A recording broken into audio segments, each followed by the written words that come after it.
Chapter 3 When All Nations Gather.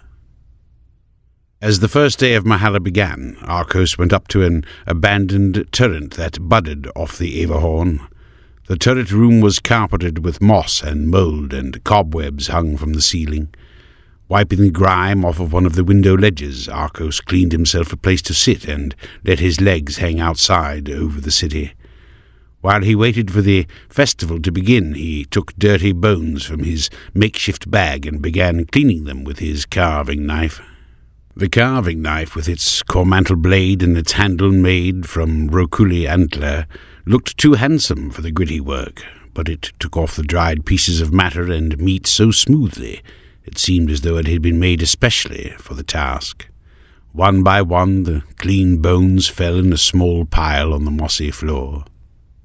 From where Arcos perched, he could see the nations camped outside the city gate, the colourful groupings of tents far below appearing like flower gardens. The pilgrims from all 6 nations had gathered there. Even some of the tribal leaders from the Baladune Desert had come with their followers, but they had come more for trade than for the festivities. They did not follow the law of Tierian and believed in gods that were strange to the people of the 6 nations. While all the people below bustled about in excited anticipation for the Mahala that was about to begin, Arcos looked out beyond Tierian's walls, beyond the camps of the nations, to where farmlands hatched the landscape with rows of crops, beyond to where there were forests and grassy hills. 3 of the 4 great rivers meandered in Arcos's view, rivers that sprung from the city and headed in the cardinal directions: the Ossetsi to the north, the Vazden to the east, and the Ayamara to the west. The Wheelock went to the south, but the massive Averhorn behind him blocked it out of sight. "Look at the Ossetsi now," Arcos said to the blue stone as he took it from the pouch on his belt and set it on the ledge beside him. "Look at how she veers toward the east more and more. Her thirst for the Kana Sea has grown great, or perhaps she runs from the Kachamina and cannot get away." He envied the rivers, for they could leave the city, and he could not. Even though the city gate opened every morning, and even though no one would have stopped him if he tried, he had never left. A promise kept him there, a promise he had grown to hate, but greatly feared to break. Arcos held out his carving knife in front of him, closed one eye, and looked down the length of his arm and the length of the blade. Then he ran the edge of his knife against the far horizon from east to west, as though he were cutting the land from the sky. When he reached the end of the horizon, his arm dropped to his lap, and he let out a heavy sigh. He then went back to scraping bones. Splinter, splinter, splinter. War, war, war. His thoughts went to the rhythm of his knife strokes. The sky was clear and the surrounding land was still, but the message of war had come to him. The heavens had sent it. Of that Arcos was certain, for no other element had claimed the words. From the splinter comes a war. He would have to speak to the king and give him warning, but a poor bone carver could never obtain a speaking totem great enough to do so. The rhythm of his knife strokes began to slow as his eyes narrowed, and as he turned his thoughts to how he could gain an audience with the king. A wind picked up and began circling the turret. Arcos listened. The wind's tone was anxious, as it was eager to finish the chore Arcos had assigned it to do. "Keep searching," Arcos said. "Search every alley and every height. When I am certain that the entire city is secure, only then will I let you resume your games." The wind blew a gust in his face to show its impatience, and then flew back down towards the gate where everyone else in the city had gathered. All the way from the inside of the gate, through the gardens and into the city's interior, the main road was squeezed thinner by the swelling crowds that pushed at its sides.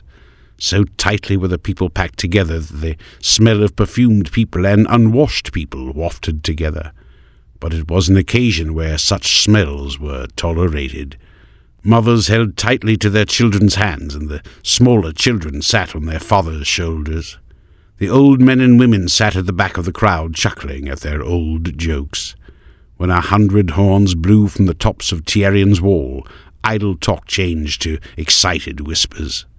The city gate began to creak open, and all turned to face the widening gap between the doors.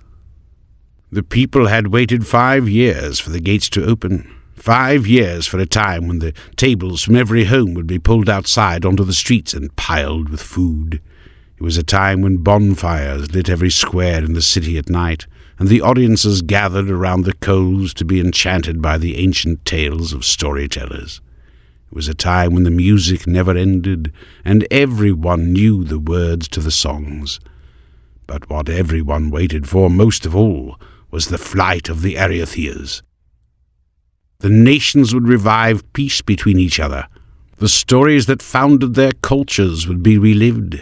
But the reason people came from far and wide was to see the flight. Each nation had its Erethia, and on the first day of Mahala it was the Eretheas who led their people into Tierian. Even before the gates were opened to their fullest, an Erethia bounded through with her nation of Terzia, pouring in after her. She shined with crimson fur and padded into the city with bells jingling on her ankles and ribbons streaming from her tail. Terzian musicians passionately played upon their marimbas, and the people danced on the road. The Terzians drank their timber wine as they danced, and wagons heavy with casks followed them in. Theirs was a land of rich soil, where the winewood trees grew. If there were a bad season and the land turned poor, the Terzians would have to drink the dregs from the year before. But on that Mahala, the Terzians were in high spirits, which meant the land was healthy and the wine was good. After Terzia entered, there burst a cloud of blue and red smoke, and the smell of incense pervaded the crowd. The Erethia from Umberia leapt through the cloud, her silver fur and iridescent wings flashing in the sun. The dark-skinned Umberians played flutes with glowing embers cupped at the ends, spitting up flames that made notes bend and crackle. Their fire organ came in on a wagon and looked like a ceramic beast with clay pipes coming out of its back and mouth. There was a fire burning deep in the belly of the device, and musicians pumped the bellows, making flames and smoke burst from the mouths of the pipes.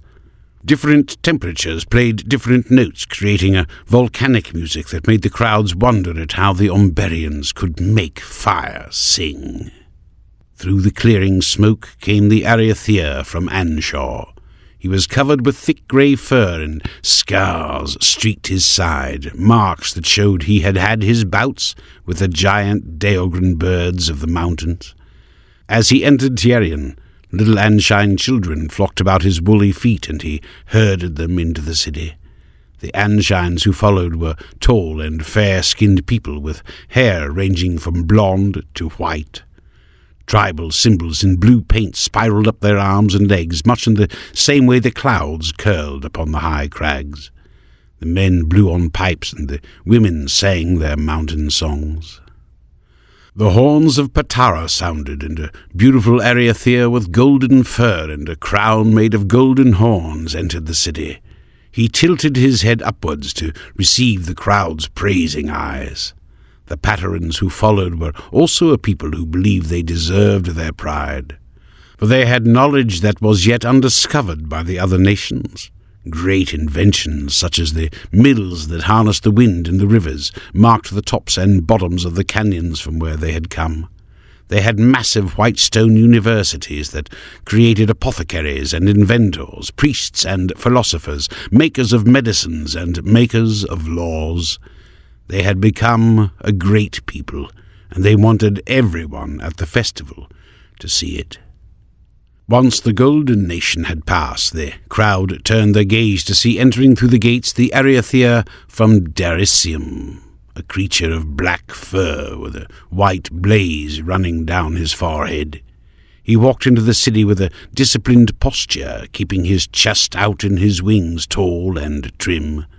The Derisian soldiers entered in likewise, marching through the city gate in strictly regimented formations. the drums thundered through their ranks, and they sung in deep voices of how the spear was their brother, how the bow and arrow were their sisters, and how they feared no beast of the forest. So powerful were their voices and appearance that, as they passed, all the young boys watching from the crowd wanted to grow up to become Derisian soldiers. The final nation to enter the city was Havamir. Halarith led the way, though it took much restraint on his part not to run and leave his people behind. The millions of colours and smells tempted and teased, and he was afraid that if he did not hurry, he would not experience them all before the festival was over. He panted wildly, twisting his neck this way and that, and kept his feet steady so he would not run ahead and break company with his queen and nation. Maris followed on the back of her Indramon. She wore a silvery peplos made of Tyrrek hide, and her lady servants had rubbed oils into her skin so that her face shone. They had plaited her hair in thin braids and adorned her head with a headdress crested with a silver half-sun. Maris felt the eyes of the crowd on her, drawn by her newness and examining her details.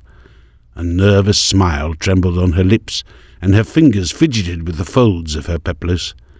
The rhythm of the festival carried the procession onward, and she had no choice but to weather the gaze of the crowd while on her high seat. Havamirian musicians followed behind Maris and played on horns made from giant mollusk shells and coral branches, flutes that mimicked the calls of seabirds, and drums that sounded like the pounding of waves. It was as if the seashore had composed its own melody and sent it to Tierian by the wind. But the music suddenly crashed into discord, and then abruptly came to a halt. The rhythm of the festival stopped, and the crowd felt as if it were their own pulse that had stopped. They desperately searched for the source of the rhythm's collapse, and at last they came to Halarith. He stood crouched in the middle of the road, his claws dug into the grooves between the cobblestones as if he were ready to lunge out at something. His eyes narrowed, and he sniffed the air frantically. The same scent he had picked up the day before, the greasy odour of musk and filth, stung his nostrils once again. A low growl came from his throat, and his lips snarled to show his fangs. The crowd backed away while Halarith's eyes darted through their masses, looking for whatever evil thing hid among them. "Halarith!" Malice cried out, but he did not hear her over the nervous commotion of the crowd. She looked for a way down from her mount so she could go over to him, but her elaborate trappings held her within the howdah. As Maris was about to call out a second time, Heron pushed through the stunned servants and came up to the Ariathea without fear. The crowd held its breath. Heron dared to grasp a handful of scruff from Halarith's neck and yanked down so the Ariathea's eyes met his. Immediately Halarith's growls were silenced. "What vile thing has crawled into you?" Heron asked fiercely. "You are causing a strong fright here." Halarith responded with whimpering, but Heron did not let him finish. "You wail over a foul scent? Move on, or you will move the Derisons to spare your hide." Halarith looked back at Maris. She met his eyes and frowned. Ashamed, Halarith looked away and turned his great neck and shoulders toward the city centre, pushing himself onwards once more. The musicians played again, and the procession went on as it had before, though it took some beats for them to regain their music fully. It did not take long for the rhythm to revive, for everyone was anxious to continue the celebration. Maris gave a great sigh of relief. The incident was quickly forgotten. Halarith walked many steps with his tail between his legs, but the further he went, the more Mahala enticed his senses with its foreign aromas and sounds. Even the smell of musk and filth had faded away. As the last Havamirian, Mataro the Broken, entered the city gate, the spectators began to fill in the road behind the procession of nations. The crowds went up the road and into the centre of the city where all would gather. Only the city's poor stayed behind to pick through the litter on the lawn. Two grimy men who wore the trampled hats that they had found came across a pile of rags leaning against the city wall. The men began arguing over who had found it first, but stopped when the pile began to move. First a hand, wrapped in ruined cloth, emerged from the pile, and as the hand pressed down on the dirt, it revealed lumps that became an elbow and a shoulder. Slowly the pile unfolded itself into a whole body covered with rags. Over the head and shoulders there was a hooded cloak, and over the face was a crudely made wooden mask, where 2 smouldering yellow eyes glared through the eye-holes. The 2 grimy men were frightened and ready to run away, but the cloaked figure pulled out a handful of coins from inside his wrappings and set it on the ground in front of them. "For your silence," he rasped. His voice sounded as that of an animal taught to speak. As the 2 grimy men were about to come to blows over the money, the cloaked figure got up and looked to make sure that there were no more Ereathias around to sense him. Once he was certain all of them were gone, he picked up his thin staff from off the ground and headed toward the thickest part of the gardens, where he would be hidden and his business in the city kept secret.